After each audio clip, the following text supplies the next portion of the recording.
Yes guys, so welcome back. We are now about to discuss about a very interesting concept. This is the beginning of IND AS. IND AS for me is a separate regime. I would call it as a separate regime because it has scrapped out the adoption or implementation of the earlier set of accounting standards called as IGAP. So the earlier IGAP was scrapped and then came in IND AS, which completely replaced the IGAP. So it's a complete new regime. Now, question might be asked, what was so important as far as this adoption is concerned? So you might happen to ask me, was it so important that India had to move into IND AS? Why not I adopt IFRS as it is? Now, these are fundamental questions. First, when I heard about IND AS, the first question which I got is, what is the point? Why can't I adopt IFRS as it is? Why should I basically do a convergence with IND AS and read a complete new standard? So that is fundamentally where we start our discussion. So you need to understand that 1991 was a date on which our mega reforms or economic reforms actually took place under the Prime Ministership of Narasimha Rao, and when Dr. Manmohan Singh was the finance minister. Now, these significant economic reforms have laid a path for globalization, for liberalization. So when this particular thing happened, what basically occurred to India was majority of or many of the international corporates had an entry point into India. Even on today's date, we are liberalizing the foreign direct investments into India. You find that retail investments can go up to 51%.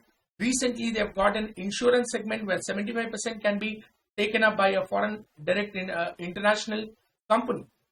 Now, because of these adoptions or because of these change in the regime of globalization, what happened today was you find a lot of international companies coming into India and establishing their enterprises. Can you name a few? Microsoft. You find a lot of people working out there. Many major cities have Microsoft offices, Google, Amazon. Now all these, Facebook, you name a company, all these are global enterprises. They are enterprises which are established or based out of various countries. Samsung, which comes out of a Korean company. So these companies which were established outside India started doing business in India. If you look at automobile segment, today I think probably you are only left out with under four-wheeler segment, only Tata and Mahindra, which belong to the Indian enterprise. You find a lot of other companies today have come up like Hyundai, Honda. Now all these companies, and lately you have seen MG, one more company, Kia. So these are certain companies which have brought in their business into India and have started performing their business activities in India. Now when this particular regime is occurring, now you need to understand that an Indian enterprise registered under Companies Act was earlier maintaining its books of accounts and presenting its financial statements under our set of accounting policies or accounting standards, which was your IGAP, where we had 1 to 29 standards. But unfortunately, these companies, which are international companies, internationally had to comply with international financial reporting standards, which was more or less harmonized across the entire globe. So that means they were common across the entire other countries. So an enterprise in Germany, an enterprise in UK, an enterprise in Japan, an enterprise in Korea, they were following a separate set of standards which were quite distinct from our set of standards. So what used to happen? We used to prepare a set of financial statements for these enterprises in India, and for the purpose of consolidation with their head office or with their corporate office, they had to restate the financials as per their reporting standards. Now, this was the basic concept. Accounting should simplify things, not complicate things, right? In India, you follow IGAP. In UK, you follow IFRS. Now, if this is the way that things are going to go, US follows something called as US GAAP, which recently, in the last 2 years, you find that they are synchronizing with IFRS as well. So what happened? Because of this kind of diverse accounting standards, your reporting became difficult. Because you had to report under separate accounting standards under India you had a separate reporting standards in UK, you had a separate reporting standards in US. That is where the requirement came up. That is where a global corporate pressure came up, even on India as well, where it was required to harmonize or standardize its accounting standards with those standards which are adopted outside India. So India has taken the international financial reporting standards as the basis to converge into India. But however, we believe that the international standards may require some Indianization. What is Indianization? We have a new word, right? So Indianization is, in India, if you eat Chinese, okay, a roadside Chinese, you find that this person who is making the Chinese will use, garam masala, he will use salt and pepper, he will use some chili powder, everything mixed. But actually, a Chinese is only made up of salt. That's it. They use some natural herbs. They don't use this red chili powder, garam masala powder, pav bhaji masala. They don't use all these things. So to requirement for the taste of the Indians, these Chinese recipes are also Indianized to suit our tastes and to suit our requirements. Similar thing happened even with the IFRS. The IFRS, which was the International Financial Reporting Standards, they were converged into Ind AS to make sure that the essence of India is also added to the standards. So I am not by and large changing the standard. Your standard will still remain the same. It is an IFRS, but I will only look at certain paragraphs which are required for India. I will eliminate a few paragraphs which are not necessary to be implemented in India. These certain paragraphs which are excluded from the IFRS, certain paragraphs got included into the Ind AS. These paragraphs from IFRS which are included in the Ind AS are called as carve-ins. They are carved into the Ind AS. But certain paragraphs which have been left out, they were there in the original IFRS, but I am not taking those paragraphs into our Ind AS. They are called as carve-outs. In total, about 60 pages of carve-outs are there. That's it, among the entire Ind AS that we have seen yesterday. So you need to understand that carve-outs are very few. So we gave an Indian flavor to it by calling them as Ind AS and by actually taking the basic document as IFRS. So it's just a copy paste, but however, a few paragraphs have been left out. These paragraphs which have been left out are not applicable to Indian enterprises, and such paragraphs have been pulled together and they are called as carve-outs. Clear? Carve-in is those paragraphs which we have taken from IFRS into Ind AS. Carve-outs are those paragraphs from the IFRS which are not included into the Ind AS and have been kept separately. Clear?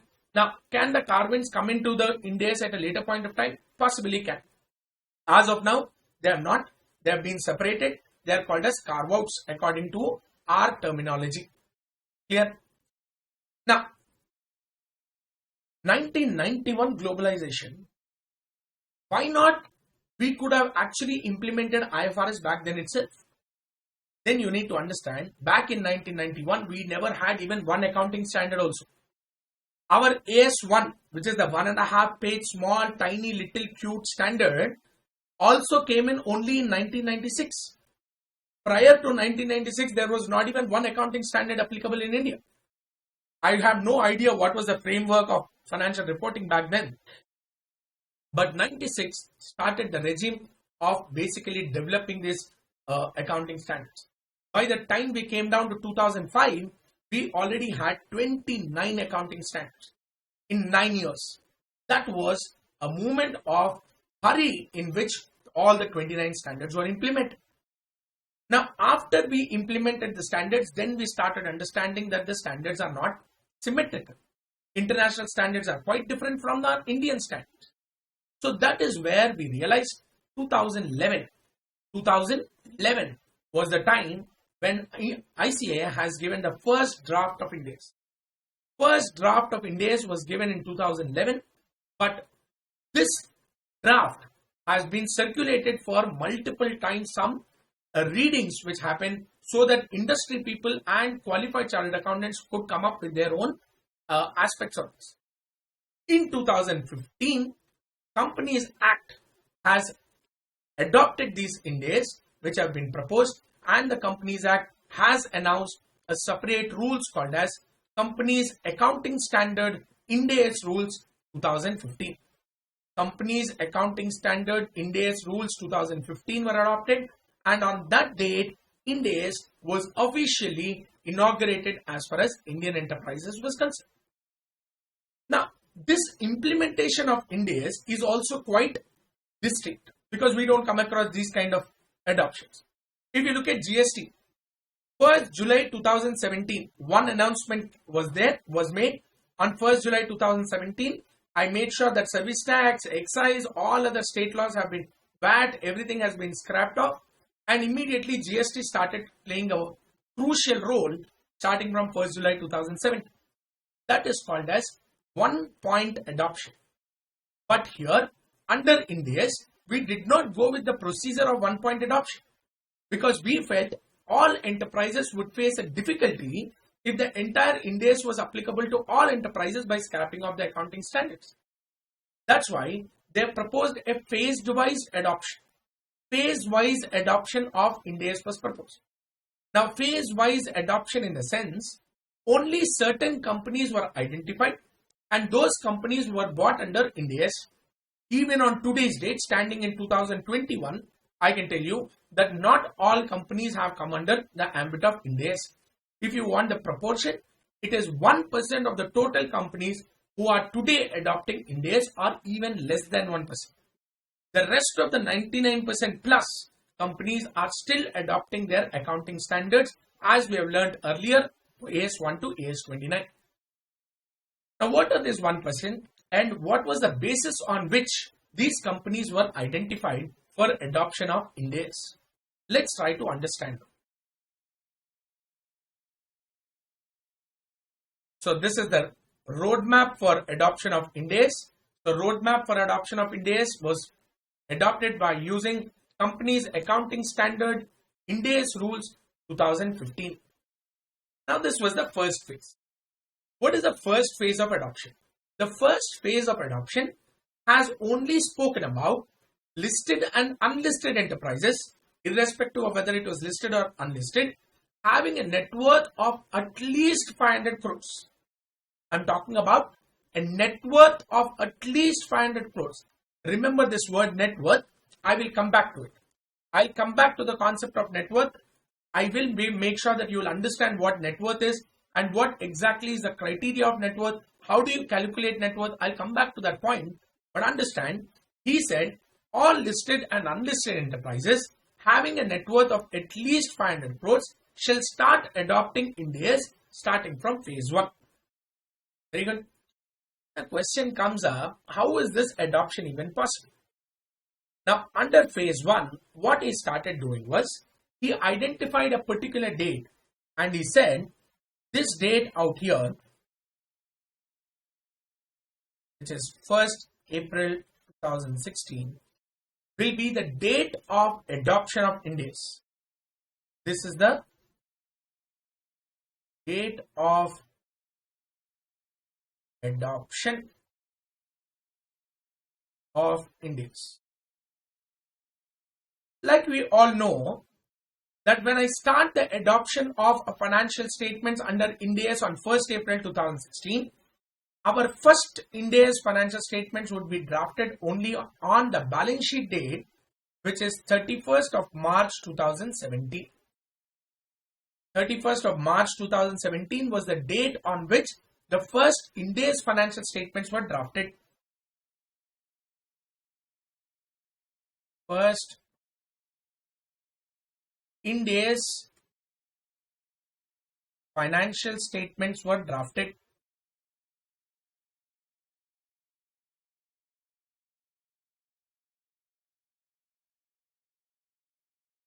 Now, if you look at the first IND AS financial statements were drafted on 31st March 2017 for the financial year 16-17.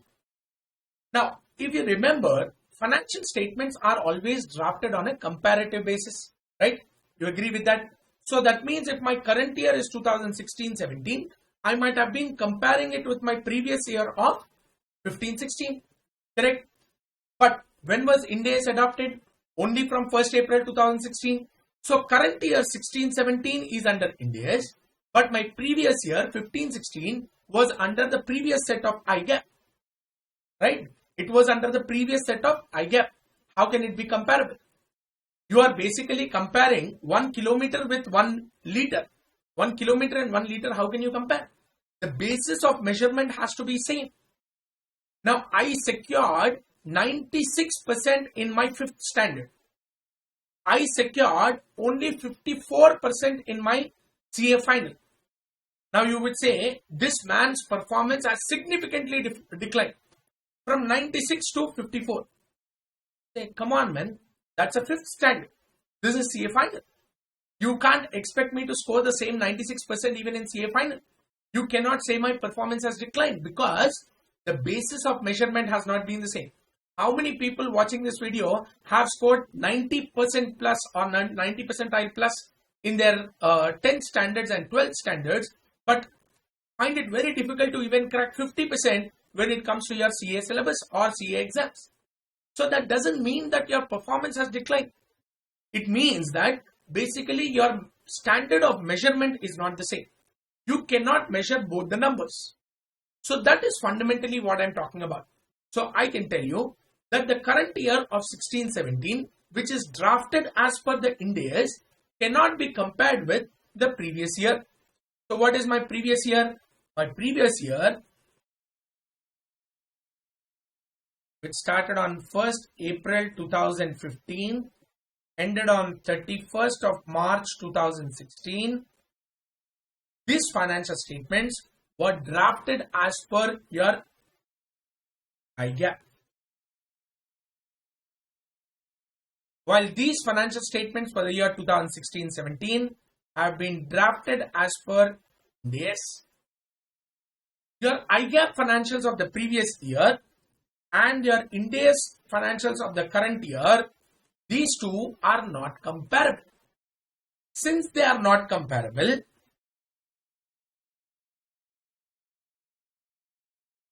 it is not comparable. Therefore, what are you supposed to do? I will redraft the previous year financials as per IND AS.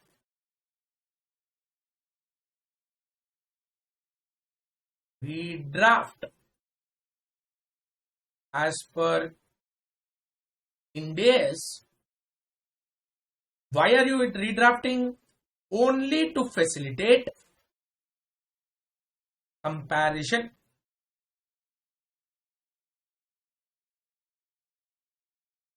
Now, when you are redrafting the previous year financials to make it comparable to the current year financials of 2016-17, they have started with a cutoff date.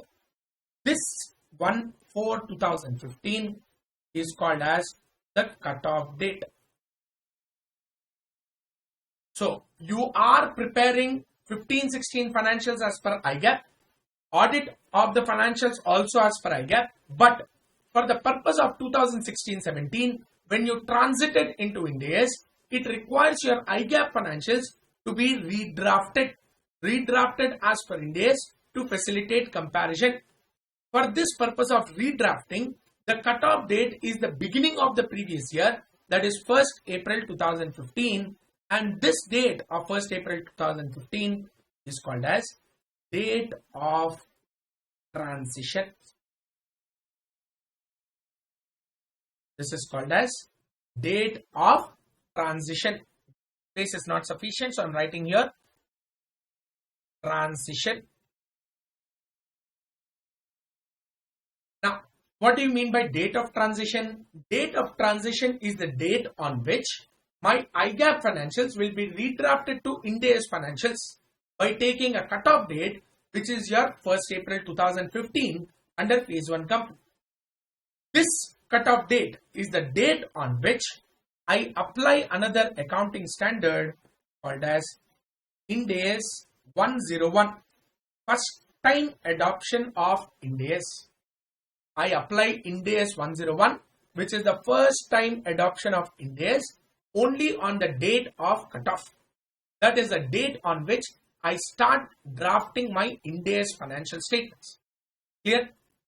Now, this way, though my first financial statements are prepared for the year 2016-17, I'll have to redraft the financial statements of the previous year, which were audited under IGAP, but I'm redrafting it as per Ind AS to facilitate comparison to the current year.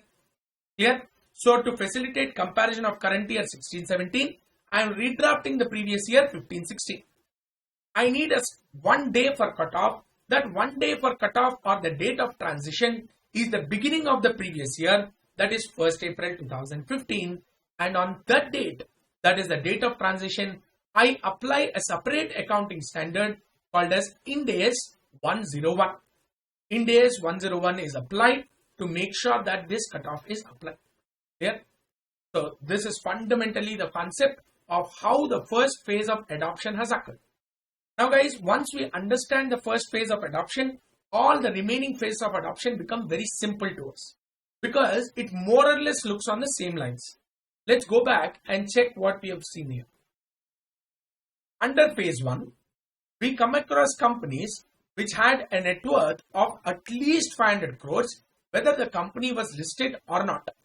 And we said the first date of adoption of financial statements is 1st April 2016 and the first Ind AS financial statements were drafted on 31st March 2017. But however, to compare it with the current year, even the previous financial statements of 2015-16 is required to be redrafted as per Ind AS. And the beginning of the previous year, that is 1st April 2015, is called as date of transition. That is the date on which the Ind AS shall apply, or Ind AS 101 shall apply, and that is the date of transition. First adoption of Ind AS, that is the standard Ind AS 101. Now, I told you I'll come back to this concept of net worth. Let's look at phase 2 then. Phase 1, you're only talking about companies which had a net worth of at least 500 crores. But when I come to phase 2, I will try to include a little more companies. What little more companies am I including? I am including all such companies which had at least a net worth of 250 crores. But along with that, I included all listed entities. I'll tell you what I'm talking about here. Be very, very careful in the words which are being used. Okay. For the phase 2, what I'm talking about,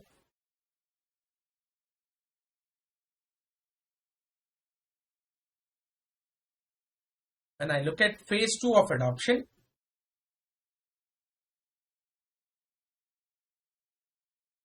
it includes all listed entities, enterprises, irrespective of their net worth.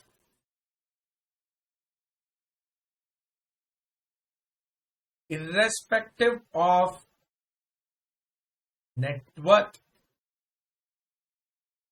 What do you mean by listed enterprises?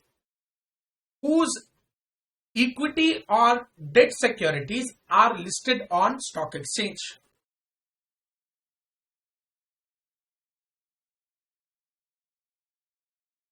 Equity or debt securities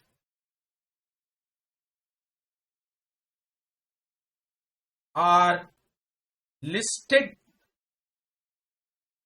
on stock exchange.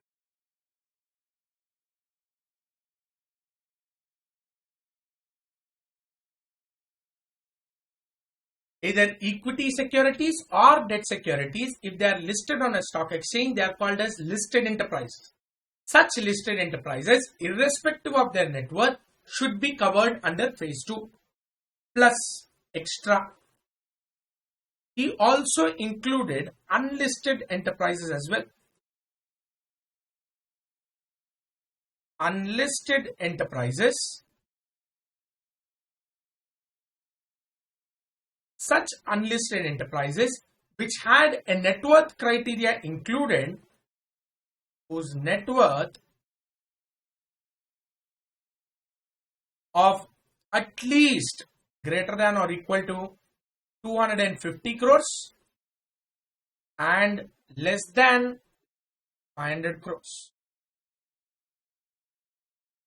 So I'm saying the unlisted enterprises should have a net worth criteria of at least 250 crores and not covered under phase 1 because phase 1 was at least 500 crores, so less than 500 crores of net worth. Listed enterprises, there is no compulsion of net worth criteria at all. Even if the enterprise has a negative net worth also, even such companies are included under phase 2. Guys, if you look at phase 1 companies, they are solid, big companies, mega companies. 500 crores of net worth is not a small company. 500 crores of turnover, a lot of companies are there. 500 crores of net worth, very few companies do belong there. So such huge companies were only included under phase 1. But when it came to phase 2, there were a lot of listed companies. Lot of companies got listed. Now all those companies, few of those companies had a negative net worth. What do you mean by negative net worth? That means they made so much of losses in the past that the accumulated loss is more than the share capital also. Yes, such kind of companies do exist and they are listed. Now, if you are asking them to comply with Ind AS, that becomes too much of an asking. But your phase 2 has gone to that extent of including a lot more companies into the ambit of Ind AS. Now, phase 2 was exactly 1 year after phase 1. Now, you tell me what is 1 year after phase 1? That means the first adoption of Ind AS will start from 1st April 2017. This is the date of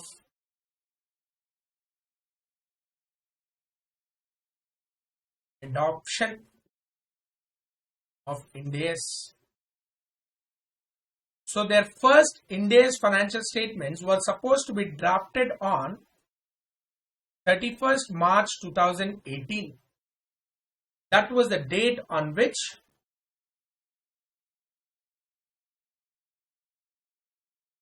first Ind AS financials. That was the date of first Ind AS financial statements. Again, apply the same logic. Since there is a current year, there has to be a previous year. This current year is 17-18. So their corresponding comparative previous year is the date of 1st April 2016-17. 16-17 was the previous year, which had to be restated as per Ind AS. So it was earlier under IGAP.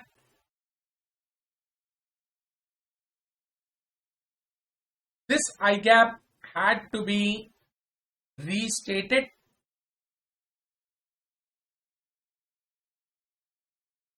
as per Ind AS to facilitate comparison with the current year of 17-18. So therefore, this particular date of 1st April 2016 became my date of transition.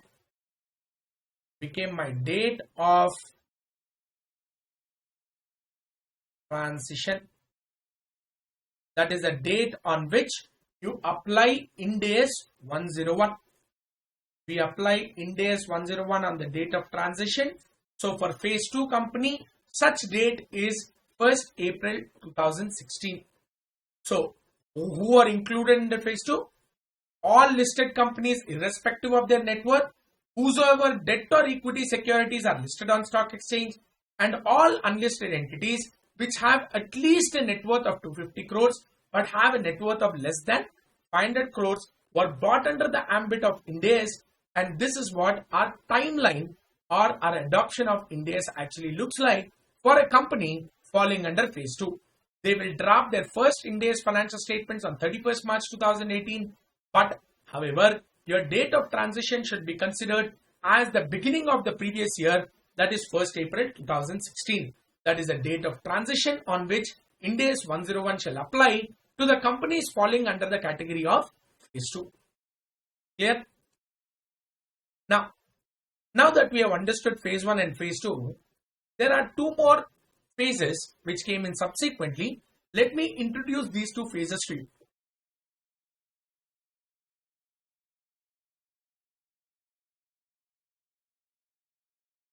Phase 3. was only applicable to banks, NBFCs and insurance companies. There is no other enterprise which is included, only such enterprise which is involved into the category or which is involved into the industry of banking, financial corporations and your insurance companies having at least a net worth of 500 crores shall be included under phase 3. So these enterprises were not supposed to follow your IND AS starting from 1st April 2016, even though they had a net worth of at least 500 crores, because they had a genuinely a separate business logic or a separate regulating criteria. Banks are regulated by Banking Regulation Act and insurance is regulated by IRDA. Now these separate regulating agencies have given IND AS only starting from 1st April 2018, where they dropped their first IND AS financial statements on 31st March 2019 only. Similarly, their date of transition shall be 1st April 2017. Similar concept is phase 4, where banks, NBFCs and insurance companies of at least a net worth of 250 crores was included, where you start drafting the financial statements under IND AS on 1st April 2019 onwards. So the first complete set of financials as per IND AS will be drafted on 31st March 2020. Their date of transition shall be considered as 1st April 2018.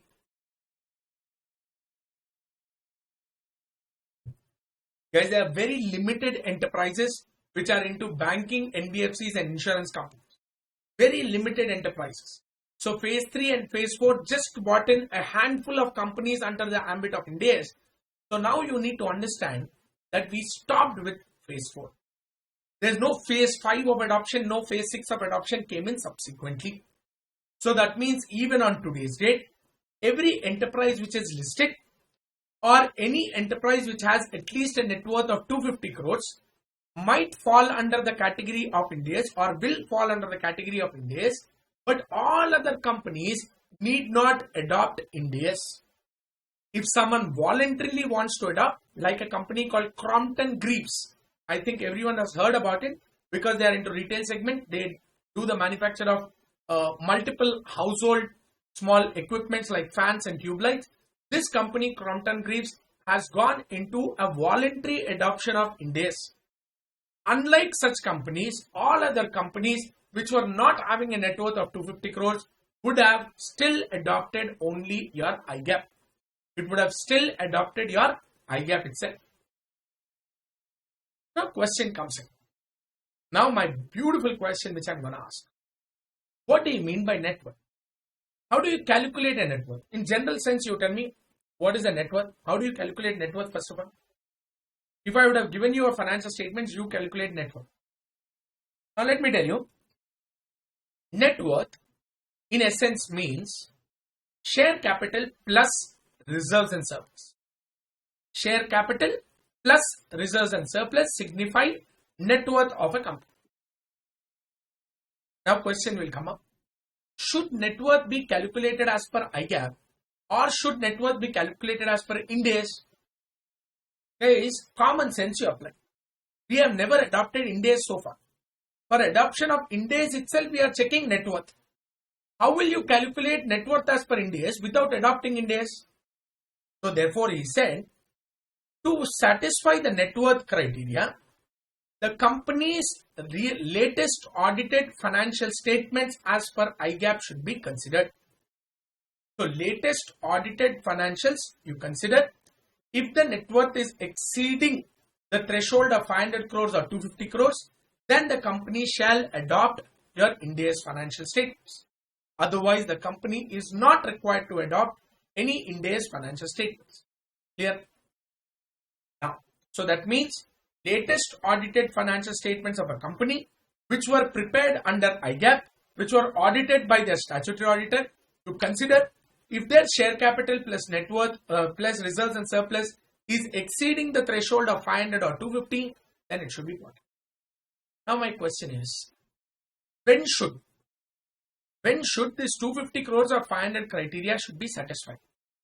Let's say for suppose a company had a net worth as per its audited financial statements greater than 500 crores in 1998. In 1998, subsequent to that, the company fared badly, continuously incurred losses. Today, standing in 2015, I find that this company's net worth is less than 200 crores. 1996, it was 500. 2015, it reduced significantly and became 200. Should this company, since it satisfied the criteria of net worth somewhere back in 1996, be bought under the criteria or be bought under IND AS ambit or not? Might say, sir, 96 is a little too far. Don't you think so? Okay, fine. Let's say in 2013-14, the company crossed a net worth of 251 crores. Immediate next year, 2 crores loss. Your net worth became 249. So, in 2015, when it became 249, should I still adopt IND AS or not? Because you are saying, as far as the second phase is concerned, you said that the second phase will apply starting from 2017 financial onwards. If in 15-16, if it was less than 250 crores, but in 14-15, it was greater than 250 crores, should it be still considered under a phase 2 entity? Just 1 year of gap. Just 1 year gap. Should I still bring it? That means you are trying to say that there should be a cutoff date. Without a cutoff date, you cannot even check for the net worth criteria. So what was the cutoff date that he has put in? The cutoff date that he has put in for satisfying the net worth, so I said net worth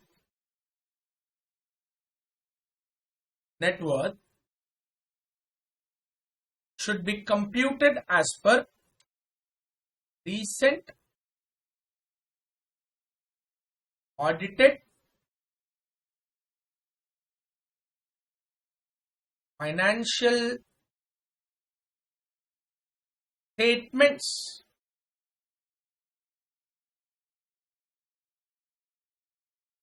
drafted as per IGAP.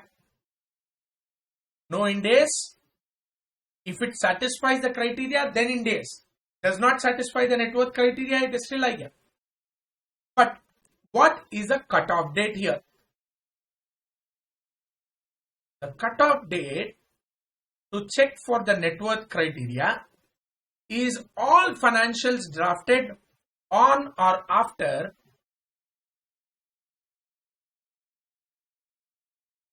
31st of March 2014.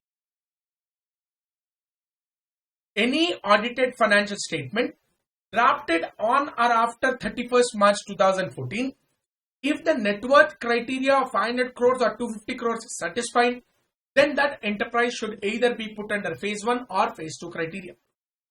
So I'm saying 31st March 2014 or later, in any audited financial statements drafted as per IGAP, if the net worth of an enterprise exceeds the threshold of 500 crores or 250 crores, then IND AS shall be applicable to such enterprises or to such entities.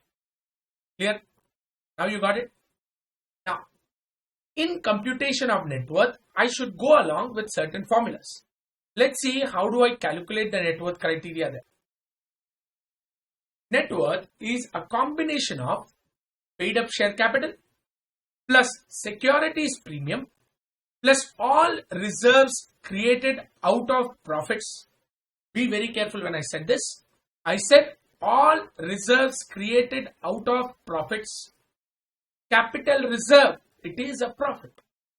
A debenture was issued for 100 but redeemed, or I purchased my own debenture at 98, cancelled the debenture liability, 2 rupees of a gain which I transferred it to capital reserve. Such kind of capital reserves are reserves created out of profit. Capital redemption reserve, which is created whenever there is a buyback of equity shares or whenever there is a purchase of preference shares, redemption of preference shares. The CRR, capital redemption reserve, is created out of general reserve and P&L. Those free reserves or general reserve and P&L are perfectly reserves created out of profit. So you can include P&L, you can include general reserve, you can include capital reserve, you can include CRR, capital redemption reserve, you can include securities premium. Are you including every reserve? What reserve are you not considering? I am not considering revaluation reserves. I am not considering statutory reserves. Revaluation reserve created out of upward revaluation of an asset. An asset in the book value is 100, but today their fair value is 120. You increase the value of the asset to 120 by creating 20 rupees of capital reserve. Revaluation reserve. Is it a reserve created out of profit? Absolutely no. Such reserves, which are not created out of profits, should not be included in the computation of net worth. So net worth is equal to paid up share capital plus securities premium plus any reserve created out of profits and excludes revaluation reserve, excludes your statutory reserves. This addition or this sum should be reduced by any P&L debit balance, which is nothing but your accumulated losses made by the enterprise. Certain preliminary expenses, underwriting commission, these are negative reserves. These are nothing but miscellaneous expenses which are not written off. Clear? So let me see how I'll write it. Obviously, I'll write it in a much more detailed fashion than what is already given in the slide. So when I talk about net worth, for computation of net worth, I will take all recent audited financial statements on or after 31st March 2014. This topic we have seen. When you consider such kind of financials, my computation of net worth should go like this. I will add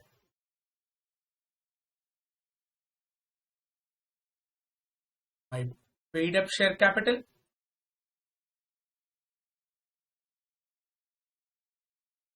my paid up share capital here can include both equity share capital as well as preference share capital. Equity share capital and preference share capital. Also shall consider plus securities premium. Normally arises whenever you issue any shares or debentures or preference shares at a premium, plus all reserves created out of profits. Reserves created out of profits. What are reserves created out of profits and what should they include? My reserves created out of profit shall include, I'm writing in short forms, P&L, general reserve, capital reserve, capital redemption reserve, etc. Similarly, it shall exclude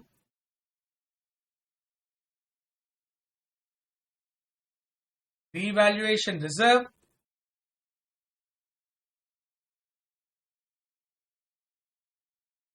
and statutory reserves.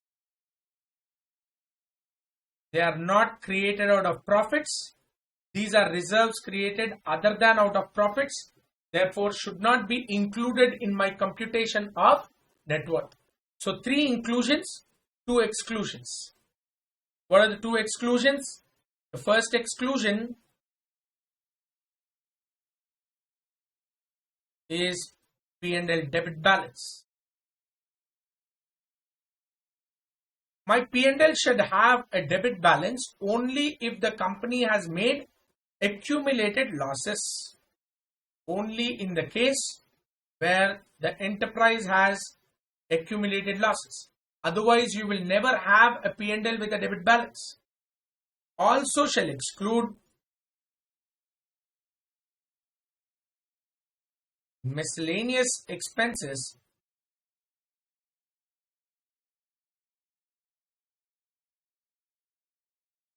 which are not written off. Normally, they are written off over a period of time or against securities premium. They are not written off. Exclude them, and it shall include preliminary expenses,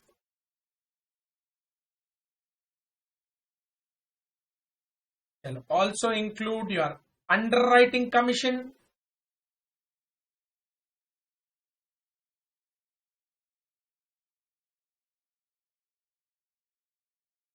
etc. These miscellaneous expenses shall be excluded in computation of net worth. Clear? If this amount, as per the most recent audited financial statement drafted on or after 31st March 2014 as per IGAP, meets the threshold of 500 crores or 250 crores, then you can say that these financial statements or these enterprises are either covered under phase 1 or phase 2 criteria. Clear? Some really important notes before we actually conclude this phases of adoption or your stage-wise adoption of IND AS. If IND AS shall apply to the holding company, then it shall apply to all the group enterprises. If IND AS applies to one of the entities within the group, then it shall apply to all its group enterprises.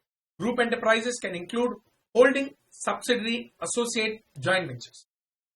Clear? I'll tell you why.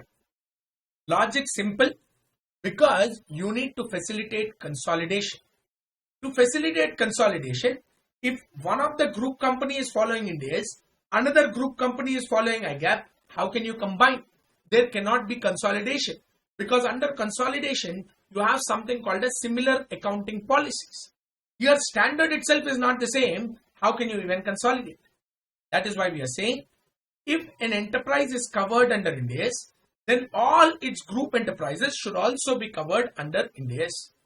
Now, what are group enterprises? Because the definition of group enterprise itself is such a big one. So, let's see. What do you mean by group enterprises?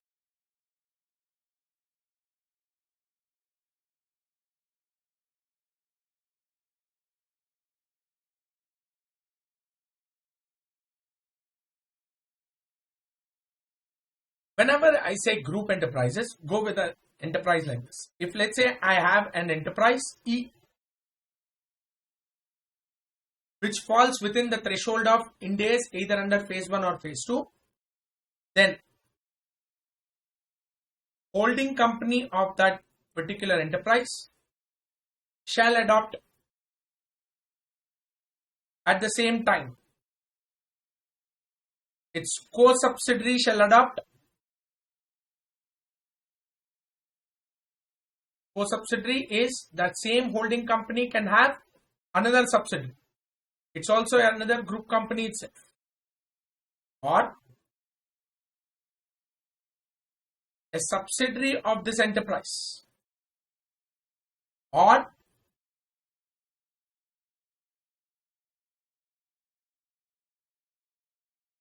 a joint venture of the enterprise or an associate of the enterprise. These are generally called as group enterprises.